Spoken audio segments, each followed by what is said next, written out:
Llevé a mi hijo gravemente herido a un hospital público y se negaron a atenderlo por miedo a personas poderosas. Cuando murió descubrí que habían recibido amenazas y decidí llevar el caso hasta la corte para enfrentar a quienes permitieron su muerte. Siempre pensé que el peor día de mi vida sería el día en que enterrara a mi padre.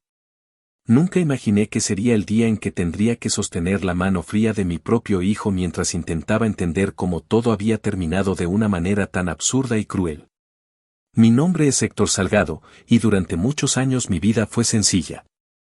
Trabajaba largas jornadas para mantener a mi familia y asegurar que mi hijo Mateo tuviera oportunidades que yo nunca tuve cuando era joven. Mateo tenía 17 años y era el tipo de muchacho que cualquier padre estaría orgulloso de tener, responsable, inteligente y con una forma de ver el mundo que siempre me hacía sentir que todo el esfuerzo valía la pena. Mateo siempre hablaba de estudiar ingeniería. Decía que quería diseñar cosas que realmente ayudaran a las personas. Desde pequeño le gustaba desmontar aparatos en casa para entender cómo funcionaban. Más de una vez terminó desarmando radios, ventiladores o viejos teléfonos que guardábamos en el garaje. Su madre se molestaba cuando encontraba piezas por toda la mesa de la cocina, pero yo siempre lo miraba en silencio y pensaba que esa curiosidad algún día lo llevaría lejos. No era un muchacho problemático, no salía de fiesta, no se metía en peleas. Su mundo era la escuela, los libros y sus planes para el futuro. La tarde en que todo ocurrió parecía una tarde completamente normal. Yo estaba terminando mi jornada de trabajo cuando recibí el primer mensaje de Mateo. Me dijo que saldría un poco más tarde de estudiar porque tenía que revisar unos apuntes con un compañero. Era algo común en él. Siempre quería entender todo perfectamente antes de un examen. Le respondí que no había problema y que tuviera cuidado al volver a casa. Ese fue el último mensaje normal que recibí de mi hijo. Casi 40 minutos después sonó mi teléfono otra vez, pero esta vez no era Mateo. Era un número que no conocía. Cuando contesté escuché la voz nerviosa de un hombre que me preguntó si yo era el padre de Mateo Salgado. En ese momento sentí una sensación extraña en el estómago, como si algo dentro de mí supiera que lo que venía a continuación iba a cambiarlo todo. El hombre me dijo que mi hijo había sido atacado en una calle cercana a la escuela y que estaba gravemente herido. Recuerdo que durante unos segundos no pude procesar lo que me estaba diciendo. Mi mente intentaba encontrar alguna explicación lógica, algo que hiciera que todo tuviera sentido. Mateo no era alguien que buscara problemas. Pero la voz del hombre seguía hablando al otro lado del teléfono y cada palabra hacía que la realidad fuera más difícil de ignorar. Me dijo que varias personas habían visto lo ocurrido y que ya habían llamado a emergencias. También dijo algo que en ese momento no entendí completamente, que quienes habían atacado a mi hijo no parecían personas comunes. Salí del trabajo sin siquiera despedirme de nadie. Conduje hasta el lugar que el hombre me había indicado con una velocidad que hoy ni siquiera recuerdo. Todo el camino fue una mezcla de pensamientos caóticos y miedo. Intentaba convencerme de que quizá todo era una exageración, que Mateo solo estaría lastimado pero consciente, que llegaríamos al hospital y todo se resolvería. Cuando doblé la esquina de la calle donde estaba la ambulancia, vi algo que nunca voy a poder borrar de mi memoria. Mi hijo estaba en el suelo, rodeado por dos paramédicos que intentaban estabilizarlo antes de subirlo a la ambulancia. Su camisa estaba manchada de sangre y su respiración era irregular. Cuando me acerqué y pronuncié su nombre, abrió los ojos apenas un segundo. Ese momento se quedó grabado en mi mente como una fotografía congelada. No dijo nada. Solo me miró como si intentara reconocer que yo estaba ahí. Los paramédicos me dijeron que necesitaban llevarlo de inmediato al hospital más cercano. Yo subí con ellos a la ambulancia mientras el vehículo arrancaba con la sirena encendida. Durante ese trayecto intenté hablar con Mateo, mantenerlo despierto, decirle que todo estaría bien. Pero cada minuto parecía hacer que su estado empeorara. Los paramédicos intercambiaban miradas serias mientras revisaban sus signos vitales. Uno de ellos finalmente me dijo que lo llevarían al Hospital General San Marcos. Era el hospital público más grande de la zona y contaba con área de urgencias. En ese momento pensé que llegar allí significaba que mi hijo estaría en manos de médicos que sabrían exactamente qué hacer. Pensé que todo lo que había ocurrido hasta ese momento era solo la parte difícil antes de que los profesionales tomaran el control. Pero mientras la ambulancia avanzaba por las calles de la ciudad, algo comenzó a inquietarme. Los paramédicos hablaban en voz baja entre ellos, como si hubiera algo que no querían decir delante de mí. No entendía qué estaba pasando, pero podía ver la preocupación en sus rostros. En ese momento aún no lo sabía, pero el verdadero problema no era solo lo que le habían hecho a mi hijo en la calle. El verdadero problema empezaría cuando llegáramos al hospital. La ambulancia se detuvo bruscamente frente a la entrada de urgencias del Hospital General San Marcos. Las puertas traseras se abrieron de golpe y los paramédicos comenzaron a bajar la camilla con rapidez. Las luces blancas del área de emergencia iluminaban todo con una frialdad que hacía que el lugar pareciera aún más silencioso de lo que realmente era. Yo caminaba al lado de la camilla intentando no perder de vista a Mateo. Su respiración seguía siendo irregular y cada vez que sus ojos se cerraban sentía un miedo profundo de que no volviera a abrirlos. Entramos al área de urgencias y los paramédicos empezaron a pedir asistencia médica con voz fuerte. Una enfermera se acercó primero para revisar rápidamente el estado de Mateo. Cuando levantó la mirada hacia el médico que estaba al otro lado de la sala, pude notar algo extraño en su expresión. No era la típica urgencia que uno espera ver en un hospital cuando llega un paciente grave. Era más bien una mezcla de sorpresa y algo que parecía preocupación. El médico de guardia, que después supe que se llamaba Arturo Molina, caminó hacia la camilla mientras revisaba el informe que le entregaron los paramédicos. Observó las heridas de Mateo y luego pidió que lo trasladaran a una camilla del área de observación. Yo esperaba que inmediatamente comenzaran a trabajar en él, que aparecieran más médicos, que trajeran equipos, que hicieran todo lo necesario para salvarlo. Pero en lugar de eso, lo dejaron allí unos minutos mientras el médico revisaba algunos documentos en una computadora cercana. Esos minutos comenzaron a sentirse interminables. Mateo respiraba con dificultad y yo podía escuchar cada intento que hacía por tomar aire. Me acerqué al médico y le pregunté directamente cuánto tiempo tardarían en atenderlo. Él apenas me miró antes de decir que necesitaban registrar primero el ingreso del paciente y confirmar algunos datos. Sus palabras me parecieron absurdas considerando el estado en el que estaba mi hijo. Intenté mantener la calma, pero cada segundo que pasaba hacía que mi paciencia desapareciera. Volví a acercarme y le dije que Mateo estaba perdiendo mucha sangre. Señalé las manchas que ya empezaban a extenderse en la camilla. El médico volvió a mirar el expediente y luego observó las heridas con más atención. Por un instante pareció dudar, como si estuviera pensando en algo más que solo el estado médico de mi hijo. Fue entonces cuando ocurrió algo que en ese momento no entendí. El médico se acercó a una enfermera y comenzó a hablar con ella en voz baja. No podía escuchar lo que decían, pero sí podía ver la expresión de ambos. Ella frunció el ceño y negó ligeramente con la cabeza. Él respondió algo que hizo que los dos miraran brevemente hacia Mateo. Ese intercambio duró apenas unos segundos, pero dejó en el aire una sensación extraña. Volví a preguntar qué estaba pasando. Esta vez mi voz salió más fuerte de lo que esperaba. Varias personas en la sala comenzaron a mirarnos.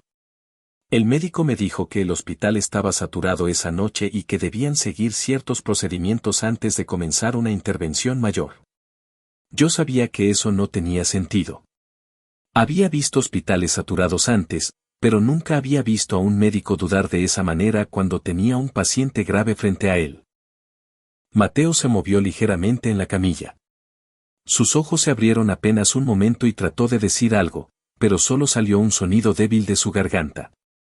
Me acerqué de inmediato y tomé su mano. Sentí que estaba fría. Le dije que ya estábamos en el hospital, que los médicos lo iban a ayudar. No sabía si realmente podía escucharme, pero necesitaba decirlo en voz alta, como si repetir esas palabras pudiera convertirlas en realidad. Mientras sostenía su mano levanté la vista y noté que el médico estaba mirando algo en su teléfono. Después guardó el dispositivo en el bolsillo de su bata y respiró profundamente antes de acercarse nuevamente a la camilla. Algo en su postura me hizo pensar que estaba enfrentando una decisión complicada. Pero en ese momento yo solo podía pensar en una cosa: cada minuto que pasaba sin que hicieran algo estaba acercando a mi hijo a un punto del que quizá no podría volver. Lo que no sabía entonces era que en ese mismo instante, en algún lugar fuera del hospital, alguien ya sabía que Mateo estaba allí. Y que las personas que lo habían atacado no estaban preocupadas por si sobrevivía o no. Al contrario, estaban completamente seguras de que nadie en ese hospital iba a intervenir para salvarlo. El ambiente dentro del área de urgencias empezó a sentirse cada vez más pesado. No era solo el olor a desinfectante o el sonido constante de las máquinas médicas. Era algo más difícil de explicar, una tensión silenciosa que parecía extenderse entre los médicos y enfermeras cada vez que miraban hacia la camilla donde estaba Mateo. Yo seguía sosteniendo su mano, tratando de ignorar el miedo que crecía dentro de mí con cada segundo que pasaba sin que nadie comenzara a atenderlo de verdad. Mateo respiraba de forma irregular. Había momentos en los que parecía recuperar un poco de aire y otros en los que su pecho apenas se movía. Miré al médico de guardia y le dije que mi hijo estaba empeorando. Él volvió a revisar rápidamente las heridas y luego pidió a una enfermera que trajera algunos instrumentos. Durante unos segundos pensé que finalmente iban a actuar. Pero en lugar de comenzar de inmediato, el médico volvió a mirar el expediente con una expresión que parecía más preocupada que médica. Fue entonces cuando noté que 2 hombres con trajes oscuros aparecieron en la entrada del área de urgencias. No llevaban uniforme médico ni parecían familiares de ningún paciente. Solo estaban allí, observando el lugar con una calma que me resultó extraña. Uno de ellos habló brevemente con una recepcionista y luego ambos dirigieron la mirada hacia donde estaba la camilla de Mateo. Algo en la forma en que lo hicieron me hizo sentir un escalofrío. No sabía quiénes eran ni por qué estaban allí, pero el efecto que causaron en el personal del hospital fue evidente. La enfermera que estaba preparando los instrumentos se detuvo por un momento al verlos. El médico también levantó la vista y sus ojos se encontraron con los de uno de esos hombres durante apenas un segundo. Ese segundo fue suficiente para cambiar completamente su expresión. De repente, la urgencia que había mostrado antes desapareció. Me acerqué al médico y le pregunté directamente si iba a empezar a atender a Mateo. Esta vez mi voz ya no tenía nada de calma. Él respondió que estaban evaluando la situación y que necesitaban confirmar algunos detalles antes de proceder con un procedimiento más complejo. No podía creer lo que estaba escuchando. Mi hijo estaba desangrándose frente a nosotros y ese hombre hablaba como si estuviera revisando papeles en una oficina. Uno de los paramédicos que había llegado con nosotros todavía estaba cerca de la entrada del área de urgencias. Lo vi mirar hacia los 2 hombres de traje y luego hacia el médico. Sus ojos reflejaban algo que parecía preocupación real. Cuando nuestras miradas se cruzaron, negó ligeramente con la cabeza, como si quisiera decirme algo sin usar palabras. En ese momento no entendí exactamente qué significaba ese gesto, pero me dejó claro que algo no estaba bien. Mateo volvió a moverse en la camilla. Su respiración era cada vez más débil. Me incliné hacia él y le hablé en voz baja, intentando mantenerlo consciente. Le dije que no se rindiera, que los médicos estaban allí y que todo iba a estar bien. Pero mientras decía esas palabras, una parte de mí empezaba a darse cuenta de que nadie parecía realmente dispuesto a hacer lo que se suponía que debía hacer. La enfermera que había intentado preparar los instrumentos se acercó nuevamente a la camilla. Miró rápidamente alrededor, como si estuviera comprobando que nadie la observaba demasiado de cerca. Luego tomó una gasa y comenzó a presionar una de las heridas para intentar controlar el sangrado.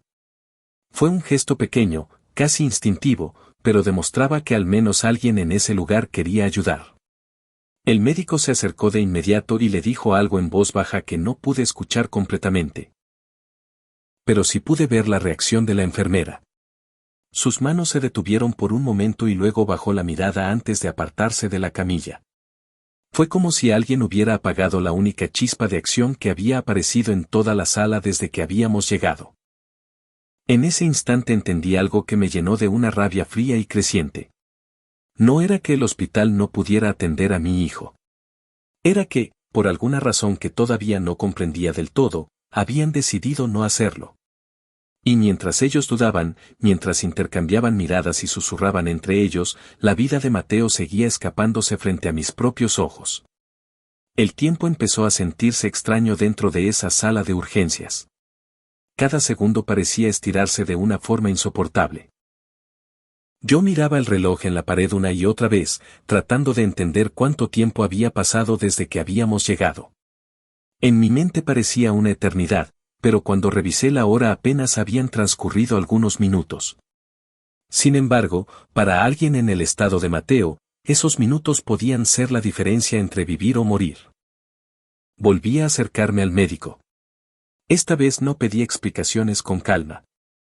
Le exigí que comenzaran a atender a mi hijo inmediatamente. Le dije que no me importaban los papeles ni los procedimientos administrativos. Mi hijo estaba muriendo frente a nosotros y él tenía la obligación de hacer algo. Durante unos segundos me miró en silencio, como si estuviera evaluando qué decir. Finalmente respondió con una frase que todavía hoy recuerdo con una claridad dolorosa. Dijo que estaban evaluando si el hospital tenía los recursos adecuados para atender un caso tan complejo. Al escuchar eso sentí que la sangre me hervía. Estábamos en el hospital más grande de la zona, con una sala de urgencias equipada y personal médico alrededor. Decir que no podían hacer nada sonaba más como una excusa que como una explicación real. Mientras discutíamos, noté que los dos hombres de traje seguían en la entrada del área de urgencias. No hablaban con nadie, pero tampoco se iban. Permanecían allí como si estuvieran observando todo lo que ocurría. Cada vez que uno de los médicos levantaba la mirada hacia ellos, su expresión cambiaba ligeramente. Era un detalle pequeño, pero suficiente para que empezara a sospechar que su presencia no era casual. Mateo comenzó a respirar de forma aún más irregular. Su pecho se movía con dificultad y su piel empezaba a verse más pálida. Me acerqué a él nuevamente y le hablé con voz temblorosa. Le dije que resistiera un poco más, que los médicos estaban trabajando para ayudarlo. Mientras pronunciaba esas palabras sentía una sensación terrible de impotencia, porque sabía que en realidad nadie estaba haciendo lo suficiente. La enfermera que antes había intentado ayudar volvió a acercarse a la camilla. Esta vez parecía más decidida. Colocó una mano sobre el pecho de Mateo y miró al médico con una expresión que mezclaba frustración y urgencia. Le dijo que el paciente necesitaba intervención inmediata o no iba a sobrevivir mucho tiempo más. Sus palabras resonaron en la sala con una claridad que hizo que varias personas dejaran de moverse por un momento. El médico respiró profundamente antes de responderle. Su voz fue más baja de lo que esperaba, casi como si no quisiera que alguien más escuchara lo que estaba diciendo. No pude distinguir todas sus palabras, pero sí alcancé a escuchar algo que me dejó helado. Mencionó que no podían arriesgarse. Aquella frase me golpeó con una fuerza que no supe cómo interpretar en ese instante. La enfermera frunció el ceño, claramente molesta con esa respuesta. Durante unos segundos pareció considerar la posibilidad de ignorar la orden y continuar con el procedimiento de todos modos. Pero entonces miró hacia la entrada del área de urgencias. Sus ojos se detuvieron brevemente en los dos hombres de traje que seguían observando la escena. Después de eso, su postura cambió completamente. Apartó lentamente las manos de la camilla y dio un paso atrás. No dijo nada más. Solo bajó la mirada mientras se alejaba hacia una mesa cercana. En ese momento comprendí que lo que estaba pasando en ese hospital no tenía nada que ver con la falta de recursos o con procedimientos médicos. Era algo mucho más oscuro que eso. Mateo intentó decir algo otra vez. Sus labios se movieron débilmente, pero las palabras nunca llegaron a salir. Me incliné hacia él para escuchar cualquier sonido que pudiera emitir. Fue entonces cuando sentí cómo su mano se aferraba a la mía con una fuerza que no parecía posible en su estado. Y en ese instante supe, con un miedo profundo que me atravesó el pecho, que el tiempo para salvarlo se estaba agotando. Sentí como la mano de Mateo se apretaba contra la mía con una fuerza que no esperaba. Era como si estuviera tratando de aferrarse a algo mientras todo su cuerpo luchaba por seguir funcionando. Me incliné más cerca de su rostro y pude escuchar su respiración, irregular y débil. Cada intento de tomar aire parecía costarle más que el anterior.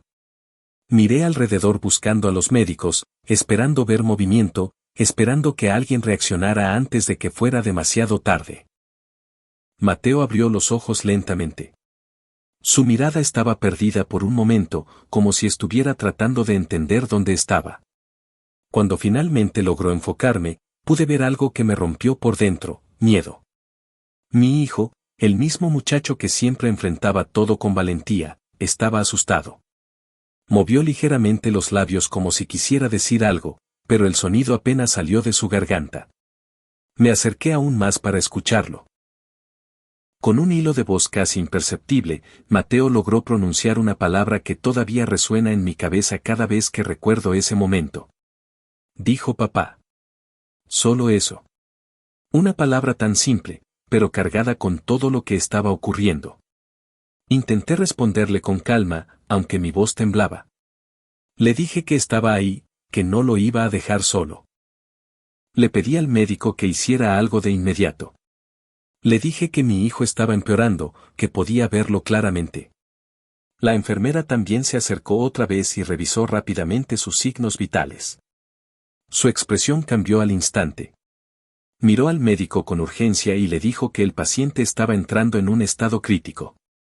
Su tono no era de duda, era una advertencia directa. Por un momento pensé que finalmente iban a actuar. El médico dio un paso hacia la camilla y observó a Mateo con más atención. Sus manos se movieron como si estuviera a punto de comenzar un procedimiento. Pero entonces volvió a mirar hacia la entrada del área de urgencias. Sus ojos se encontraron otra vez con los de uno de los hombres de traje que seguían allí.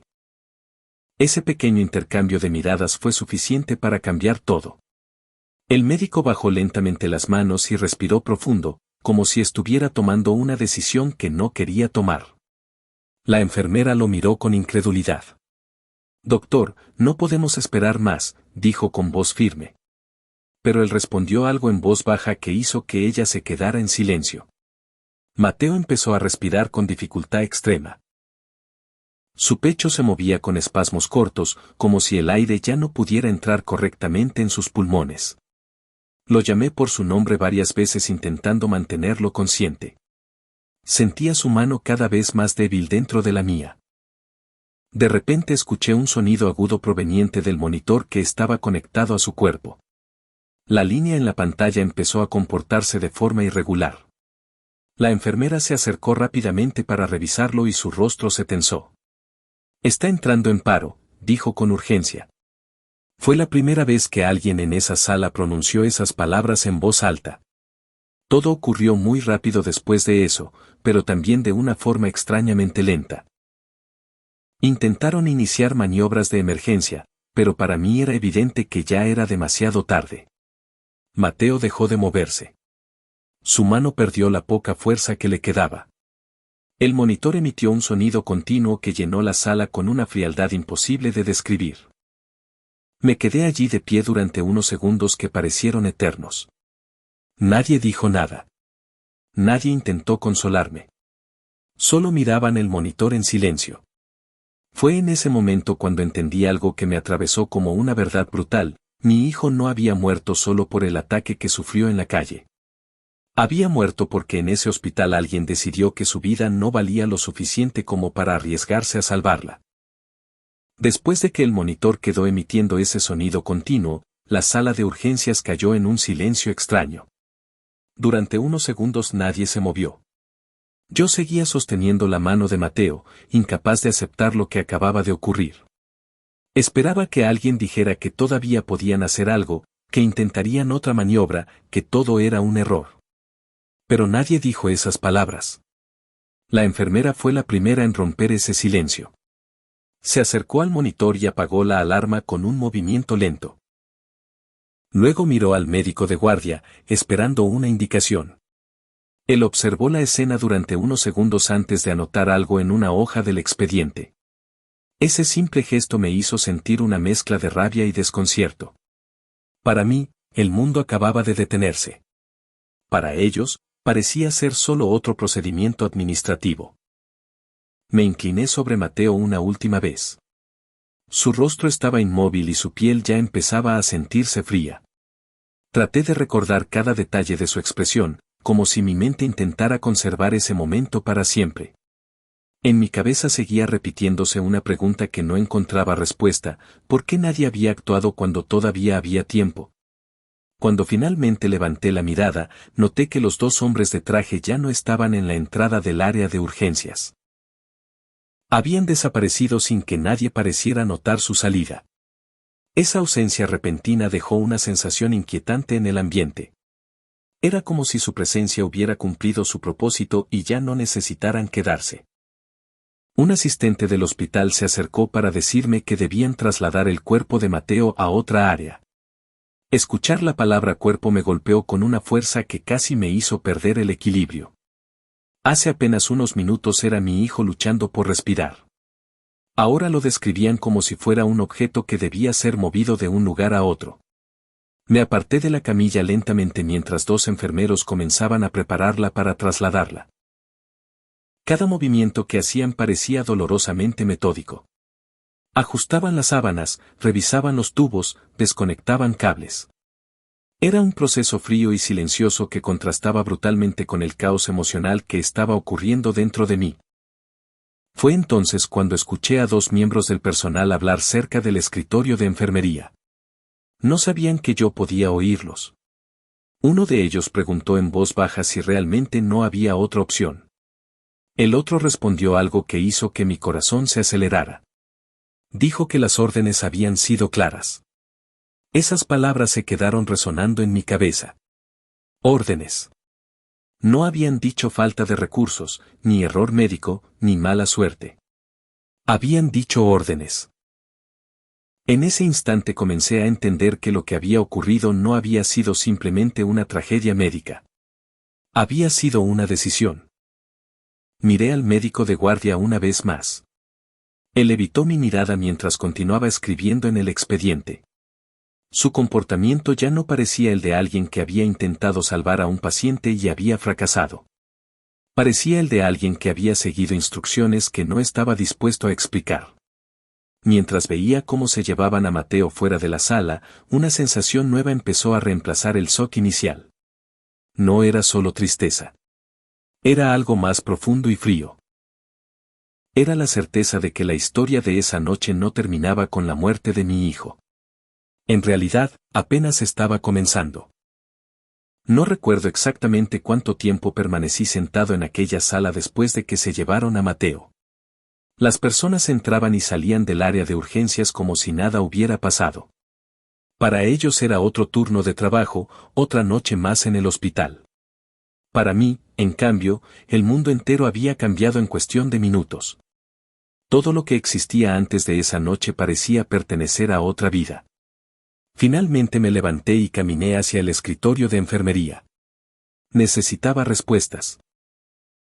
Le pregunté a la recepcionista qué había ocurrido realmente, por qué nadie había intervenido cuando mi hijo todavía estaba respirando. La mujer evitó mirarme directamente y dijo que el médico ya había explicado la situación. Su respuesta fue tan mecánica que parecía repetida de memoria. El médico de guardia se acercó unos minutos después con el expediente en la mano. Su tono era frío, profesional, como si estuviera dando un informe estándar. Dijo que Mateo había llegado en un estado crítico debido a las heridas que había recibido y que, a pesar de los esfuerzos del personal, no había sido posible salvarlo. Escuchar esa versión me provocó una rabia inmediata. Le dije que estaba mintiendo.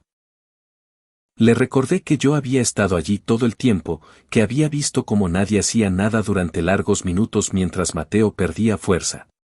El médico no respondió de inmediato.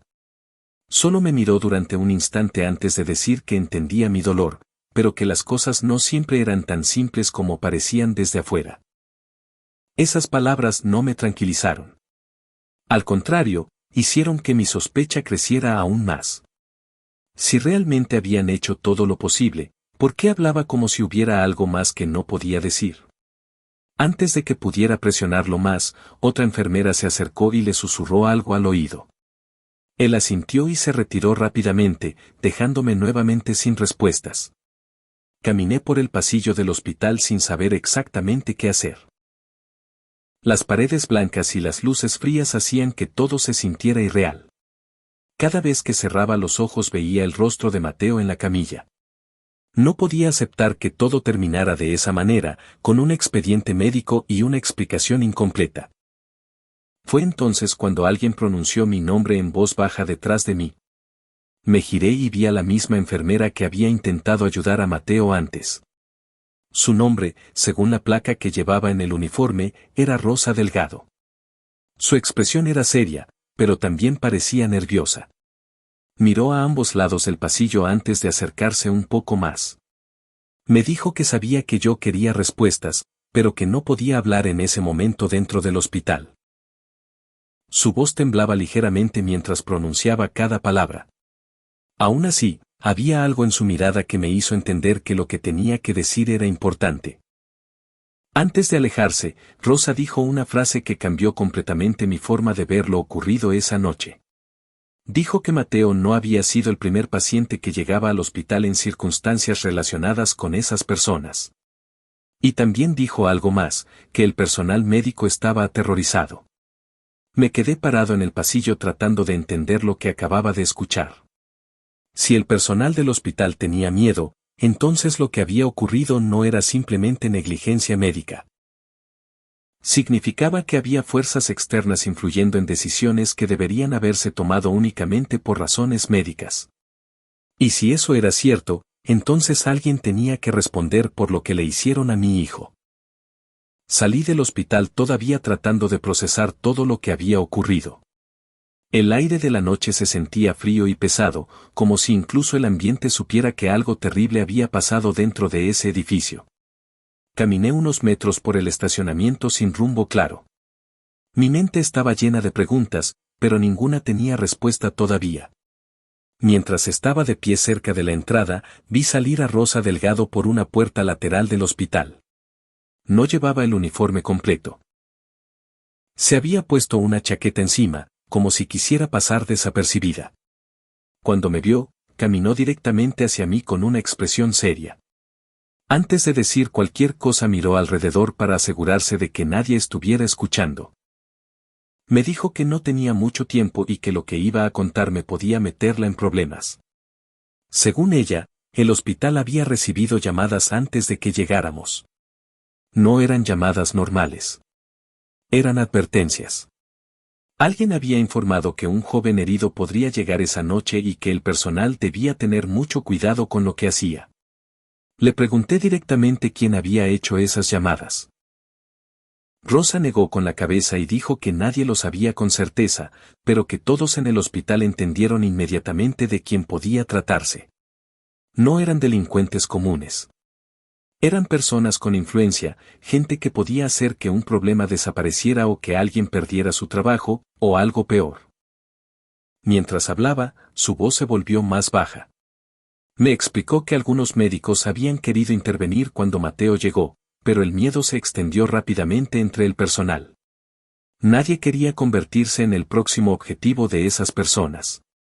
En hospitales públicos, dijo, los trabajadores no tienen protección real cuando alguien poderoso decide presionarlos. Esa explicación me dejó en silencio durante unos segundos. Mi mente intentaba aceptar algo que parecía imposible. Que un hospital entero hubiera dejado morir a un paciente por miedo. Pero cuanto más pensaba en lo que había visto dentro de urgencias, las miradas, las dudas, los silencios, más sentido empezaba a tener. Rosa continuó hablando. Dijo que había escuchado una conversación entre dos médicos antes de que nosotros llegáramos. Uno de ellos mencionó que el joven herido había estado involucrado en un altercado con personas relacionadas con un grupo muy influyente de la ciudad. Ese grupo tenía conexiones con empresarios poderosos y figuras políticas locales. Cuando escuché eso sentí que algo dentro de mí se endurecía. No era solo dolor por la muerte de Mateo. Era una rabia fría que empezaba a tomar forma. Si lo que Rosa decía era cierto, entonces mi hijo no había muerto solo por el ataque que sufrió en la calle. Había muerto porque alguien con poder decidió que su vida no debía interferir con sus intereses. Antes de irse, Rosa me dijo algo más. Me advirtió que si decidía investigar lo que había pasado, debía hacerlo con cuidado. Las personas que estaban detrás de todo eso no estaban acostumbradas a que alguien las desafiara. Y cuando alguien lo hacía, las consecuencias podían ser graves. La vi alejarse por el estacionamiento hasta desaparecer en la oscuridad. Me quedé solo frente al hospital, mirando las luces del edificio donde mi hijo había muerto. En ese momento tomé una decisión que cambiaría el resto de mi vida. No importaba quién estuviera detrás de todo. No importaba el poder que tuvieran. Iba a descubrir la verdad sobre lo que le hicieron a Mateo. Y cuando lo hiciera, no iba a permitir que quedara impune. Aquella noche regresé a mi casa con una sensación que nunca había experimentado antes. El silencio del lugar era insoportable. Todo seguía exactamente igual que en la mañana, la mochila de Mateo sobre la silla, sus tenis junto a la puerta, incluso el vaso que había dejado en la mesa antes de salir. Pero ahora cada objeto tenía un peso diferente. Me senté en la sala durante un largo rato mirando el teléfono, repasando mentalmente cada momento de lo ocurrido en el hospital. Las miradas del personal médico, los hombres de traje, las palabras de Rosa. Todo empezaba a encajar en una imagen más oscura de lo que había imaginado al principio. Mi hijo no había sido víctima de un simple ataque callejero. Había sido atrapado en algo mucho más grande. A la mañana siguiente regresé al hospital para pedir el expediente completo de Mateo. Sabía que era el primer paso para entender lo que realmente había pasado. La recepcionista me atendió con una actitud fría y distante. Dijo que el documento todavía estaba en revisión y que el proceso podía tardar varios días. Su respuesta sonaba demasiado preparada, como si ya esperaran que alguien viniera a pedir esa información. Insistí en hablar con el médico que había estado de guardia esa noche, pero me dijeron que no se encontraba en el hospital. Mientras discutía con el personal administrativo, noté que un guardia de seguridad observaba la escena con demasiada atención, como si estuviera evaluando cada palabra que salía de mi boca. Salí del hospital sin respuestas claras, pero con la certeza de que algo estaban tratando de ocultar. Decidí visitar la zona donde Mateo había sido atacado. Era una calle relativamente tranquila durante el día, con algunos negocios abiertos y personas caminando con normalidad. Sin embargo, varios comerciantes recordaban perfectamente el incidente de la noche anterior. Uno de ellos me explicó que había visto a 3 hombres discutir con Mateo antes de que comenzara la agresión. No eran delincuentes comunes, su ropa y su actitud indicaban que pertenecían a otro tipo de ambiente, gente acostumbrada a moverse con seguridad porque sabían que nadie los cuestionaría. Ese comerciante también mencionó algo que me dejó inquieto.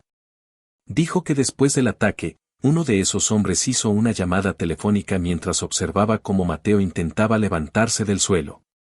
Según él, la conversación fue corta, apenas unos segundos, pero el tono con el que hablaba era tranquilo, casi relajado. Como si lo que acababa de ocurrir no fuera un problema sino simplemente un asunto que debía resolverse con rapidez.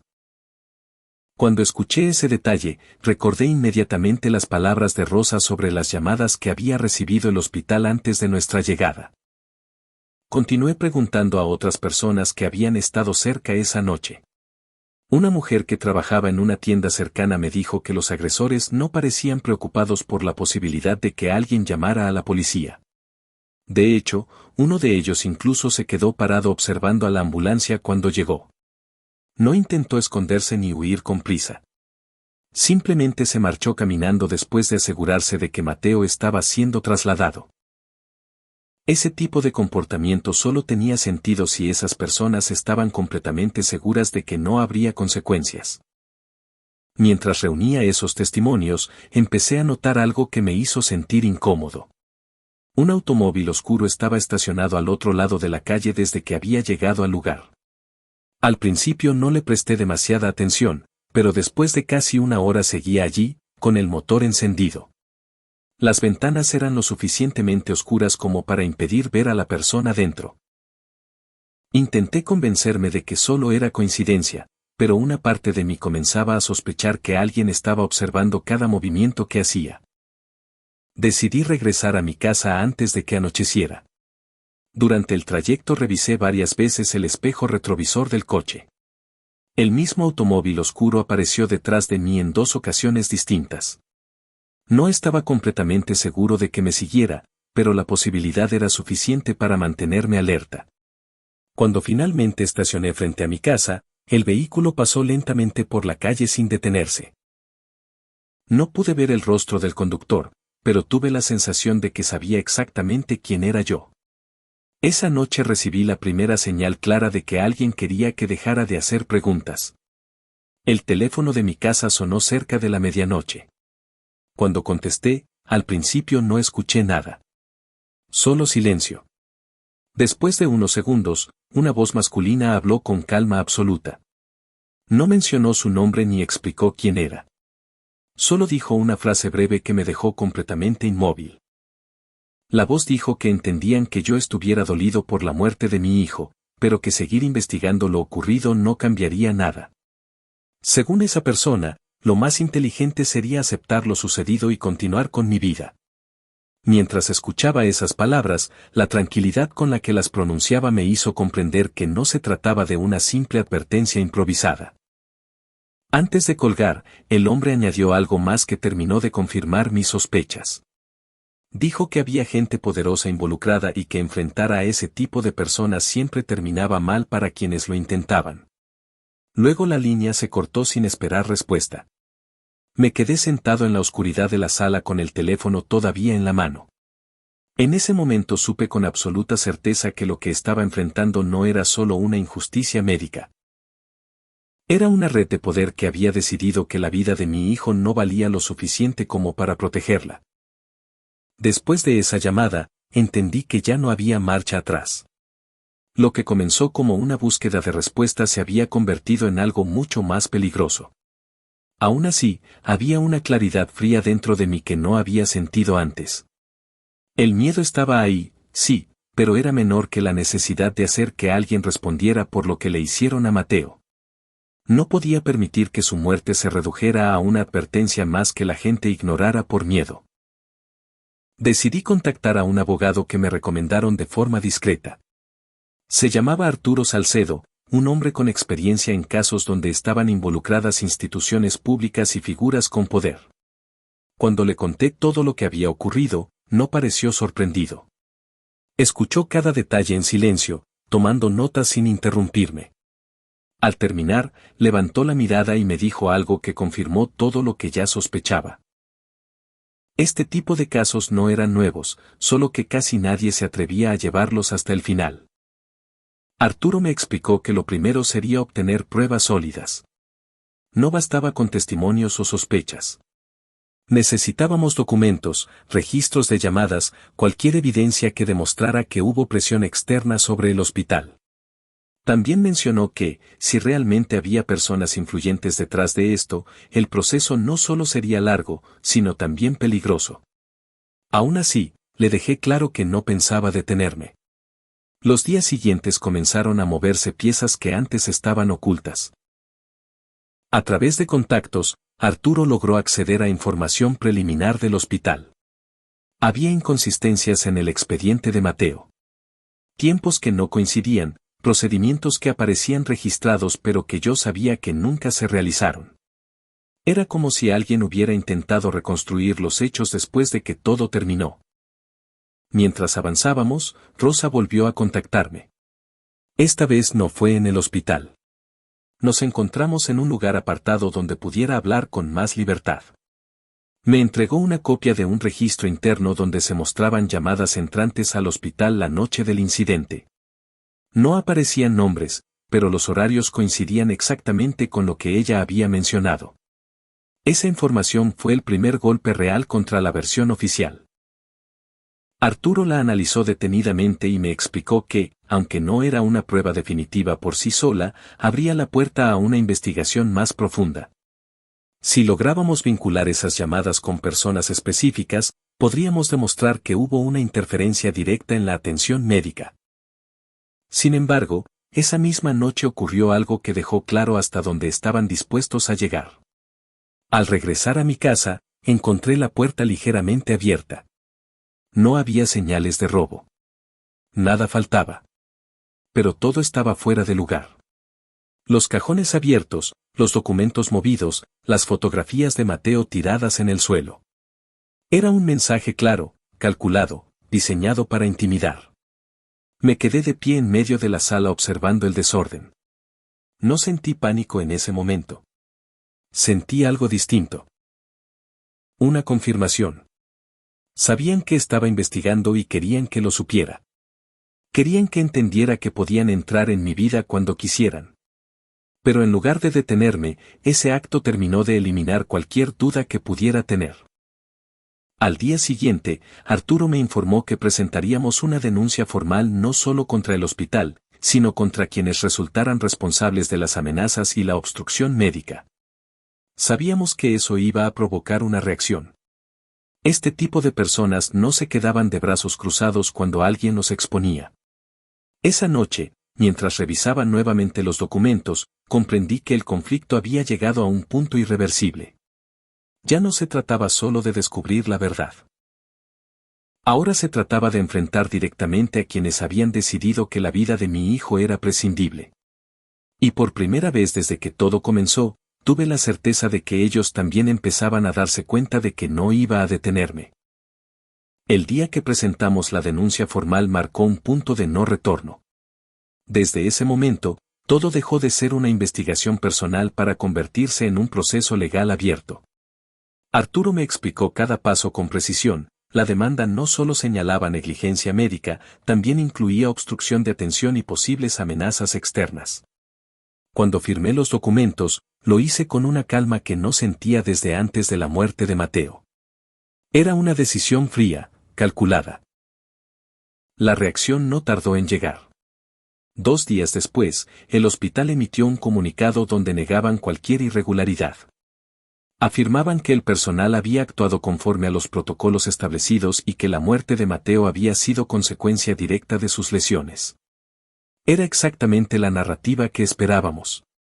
Todo estaba diseñado para cerrar el caso antes de que alguien pudiera cuestionarlo. Sin embargo, Arturo ya había anticipado ese movimiento. Presentó ante el juez las inconsistencias del expediente médico junto con el registro de llamadas que Rosa me había entregado. Aunque no revelamos su identidad, la información fue suficiente para que el caso avanzara a una fase de investigación formal. Por primera vez, el hospital no pudo simplemente ignorar lo ocurrido. Durante las primeras audiencias, los representantes legales del hospital intentaron desacreditar todo. Cuestionaron los documentos, insinuaron que los registros podían haber sido manipulados y trataron de presentar la situación como un intento de obtener compensación económica. Escuchar esas acusaciones me provocaba una mezcla de rabia y desprecio, pero Arturo me había advertido que eso era parte de la estrategia. El momento clave llegó cuando el juez solicitó acceso completo a los registros internos del hospital esa noche. Fue una decisión que cambió completamente el rumbo del caso. Ya no podían controlar toda la información. Cualquier inconsistencia adicional quedaría expuesta bajo revisión oficial. Días después, surgieron los primeros resultados de esa revisión. Había más irregularidades de las que imaginábamos. Horarios alterados, procedimientos registrados que no coincidían con los tiempos reales, e incluso modificaciones hechas después del fallecimiento de Mateo. Era evidente que alguien había intentado reconstruir la historia para protegerse. Al mismo tiempo, comenzaron a aparecer nombres.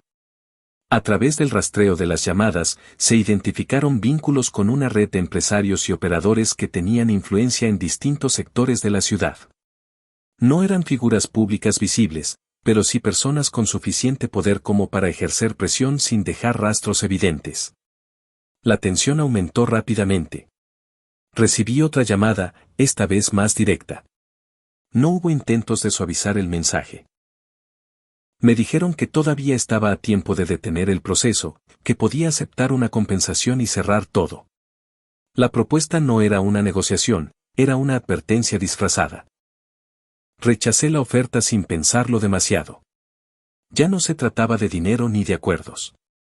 Había cruzado una línea desde el momento en que decidí llevar el caso hasta las últimas consecuencias. Sabía que eso implicaba riesgos, pero también sabía que retroceder en ese punto significaba aceptar que todo lo que había pasado quedara impune. Cuando salí de la última audiencia de esa etapa, entendí que el caso había escalado a un nivel donde ya no podía ser ocultado fácilmente.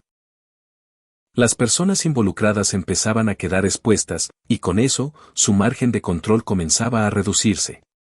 Por primera vez desde aquella noche en el hospital, tuve la sensación de que la verdad no solo estaba saliendo a la luz, sino que ya no podían detenerla. La fase final del proceso comenzó semanas después, cuando el caso ya había acumulado suficiente evidencia como para sostener una acusación sólida. Entrar a la sala ese día fue diferente a todo lo anterior. Ya no era solo un padre buscando respuestas, ahora estaba frente a un sistema obligado a responder públicamente. Las miradas dentro del recinto habían cambiado. Donde antes había indiferencia, ahora había tensión. Donde antes había seguridad, ahora se notaba incomodidad. Sabían que algo se había roto en su control. El juez permitió la presentación completa de los registros obtenidos durante la investigación. Arturo expuso cada inconsistencia con precisión quirúrgica. Mostró las diferencias entre los tiempos registrados y los testimonios, las modificaciones hechas después del fallecimiento y, finalmente, el punto más crítico, las llamadas recibidas antes de la llegada de Mateo. Cada elemento encajaba como parte de una misma estructura diseñada para evitar que se brindara atención médica. Cuando se presentaron los análisis de esas llamadas, el ambiente en la sala cambió por completo. Los números estaban vinculados a intermediarios que trabajaban directamente con figuras de alto nivel económico. No eran nombres públicos, pero sí lo suficientemente relevantes como para entender el alcance del problema. No se trataba de un error aislado. Era un patrón de control e influencia. El representante legal del hospital intentó nuevamente desviar la atención. Argumentó que el personal había actuado bajo presión y que la situación los había colocado en una posición imposible. Intentó presentar a los médicos como víctimas de circunstancias externas. En otro contexto, esa defensa podría haber generado empatía. Pero en ese momento, frente a toda la evidencia, sonaba incompleta. Fue entonces cuando uno de los médicos involucrados pidió la palabra. Nadie lo esperaba. Su voz temblaba al inicio, pero poco a poco fue ganando firmeza. Admitió que sí existieron presiones externas. Confirmó que hubo instrucciones implícitas de no intervenir de inmediato. Dijo que el miedo dentro del hospital era real, que sabían lo que podía pasar si desobedecían. Ese testimonio cambió todo. No porque revelara algo completamente nuevo, sino porque lo confirmó dentro del proceso legal. Ya no era una sospecha ni una interpretación. Era una admisión directa. A partir de ese momento, la narrativa del hospital comenzó a desmoronarse frente a todos. El juicio continuó durante varios días más, pero el resultado ya no era incierto. Las responsabilidades comenzaron a establecerse con claridad. Hubo sanciones administrativas, procesos penales contra algunos implicados y la apertura de investigaciones más amplias hacia la red de influencia que había intervenido. No todos los nombres salieron a la luz, pero suficientes lo hicieron como para romper el silencio. Cuando finalmente se dictó la resolución, no sentí alivio inmediato. No hubo una sensación de victoria. Lo que hubo fue una especie de estabilidad fría, como si todo el proceso hubiera llegado al punto que debía alcanzar desde el principio. La justicia no devolvía a Mateo. Nunca lo haría. Pero al menos había dejado claro que lo ocurrido no podía quedar oculto. Salí del tribunal sin mirar atrás. Afuera, la ciudad seguía funcionando con normalidad. Las personas caminaban, los autos circulaban, todo seguía su curso como si nada hubiera cambiado. Pero yo sabía que algo sí había cambiado, aunque fuera en un nivel que pocos podían percibir. Habíamos obligado a un sistema a reconocer una verdad que intentó enterrar. Esa noche regresé a casa y me senté en el mismo lugar donde había recibido aquella primera llamada. El silencio ya no se sentía igual. No era vacío. Era definitivo. Miré la fotografía de Mateo por última vez antes de apagar la luz. No hubo palabras, ni promesas, ni consuelo. Solo una certeza clara y fría: quienes decidieron no salvarlo ya no podían esconderse detrás del miedo. Y eso, dentro de todo, era lo único que realmente importaba. Los meses que siguieron al juicio no trajeron paz, pero sí algo más estable: silencio sin presión.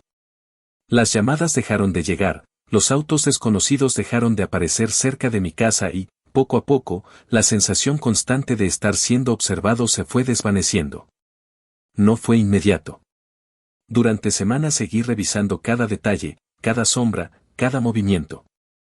Pero con el tiempo entendí que la etapa más peligrosa había terminado. El caso generó cambios que no eran visibles para todos, pero que comenzaron a notarse dentro del sistema. El hospital fue sometido a auditorías más estrictas, varios empleados fueron removidos de sus cargos y se implementaron protocolos que, en teoría, buscaban evitar que algo similar volviera a ocurrir. No era una solución perfecta, pero era una grieta en una estructura que antes parecía intocable. Sobre las personas con poder involucradas, la situación fue diferente. Algunas enfrentaron consecuencias indirectas, investigaciones abiertas, pérdida de influencia, vínculos expuestos. Otras simplemente desaparecieron del panorama público sin explicaciones claras. No hubo una caída total, pero sí suficiente exposición como para que ya no operaran con la misma libertad. En lo personal, mi vida no volvió a ser la misma. La rutina diaria cambió por completo. Ya no había horarios escolares, ni conversaciones en la mesa, ni planes a futuro. El espacio que dejó Mateo no podía llenarse con nada. Y entendí que no se trataba de superarlo, sino de aprender a vivir con esa ausencia sin permitir que se convirtiera en resignación. A veces regreso al lugar donde todo comenzó. No lo hago seguido, pero cuando lo hago, no es para revivir lo ocurrido, sino para recordar con claridad por qué tomé cada decisión. Ese punto en la calle dejó de ser solo una escena de violencia. Se convirtió en el inicio de algo que obligó a muchas personas a enfrentar una verdad incómoda. También volví al hospital una última vez. No para reclamar, ni para confrontar a nadie. Solo caminé por los pasillos en silencio. Observé a las personas trabajando, a los pacientes esperando, a los familiares con la misma incertidumbre que yo había sentido. Me fui sin decir nada. Ya no había nada que agregar. Con el tiempo, algunas personas me preguntaron si todo valió la pena. Nunca di una respuesta inmediata. No porque no la tuviera, sino porque no es una pregunta simple. La justicia, en este caso, no fue un final feliz. Fue un límite. Una línea que se trazó para que lo que ocurrió no pudiera repetirse de la misma forma. Lo único que sé con certeza es que, si no hubiera hecho nada, la historia de Mateo habría desaparecido como tantas otras.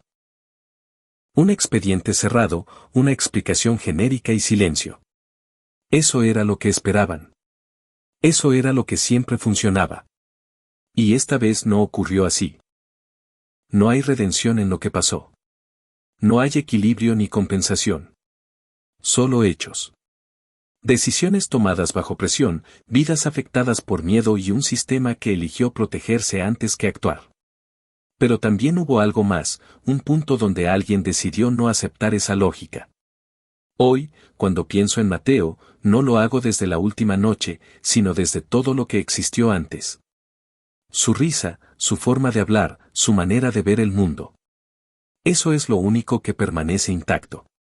Lo demás. El juicio, las amenazas, las consecuencias, pertenece a otra parte de la historia. Una parte que terminó exactamente como debía, sin ruido, sin concesiones y sin dejar espacio para que alguien volviera a decidir que una vida no importaba.